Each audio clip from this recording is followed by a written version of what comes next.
le première, à Londres, la capitale britannique a inauguré dans les environs de Buckingham Palace sa toute nouvelle semaine de la mode consacrée aux hommes. Le styliste Richard Nicole faisait lui ses débuts dans la haute couture masculine. Sa collection printemps-été rappelle l'élégance moderne qu'il construit pour les femmes, un mélange de sportswear et de nouveau classicisme.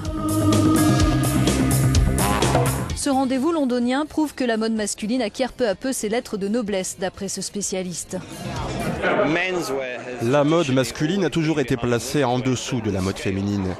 Mais si vous demandez à l'un des professionnels du secteur s'il se situe au niveau du prêt-à-porter tendance ou au niveau de la haute couture, il est sûr que la mode masculine n'est pas à la hauteur de la mode féminine. Mais elle se développe vraiment. Une nouvelle génération d'hommes dépensent de l'argent, ils font leur shopping comme les femmes, et c'est très bon pour les affaires.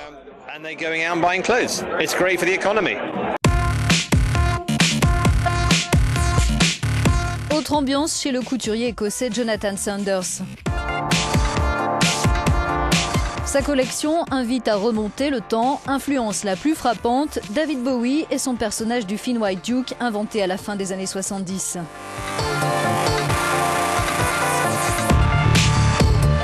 Le créateur est un grand admirateur du look du musicien.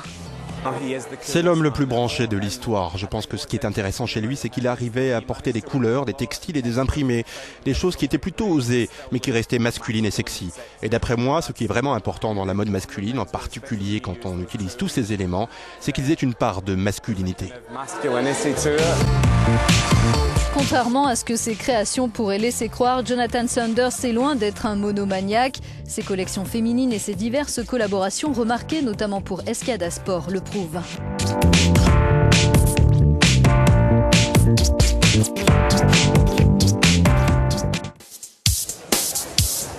La présentation de la collection Topman a vu défiler une série de stars comme le guitariste de rock Ronnie Wood et le mannequin britannique David Gandy.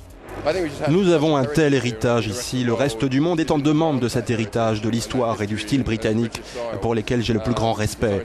Je ne crois pas que les Britanniques se rendent compte de ce qu'ils ont. La Chine, l'Asie et l'Amérique s'intéressent à nous. C'est pourquoi il était nécessaire de créer cette semaine de la mode en Angleterre.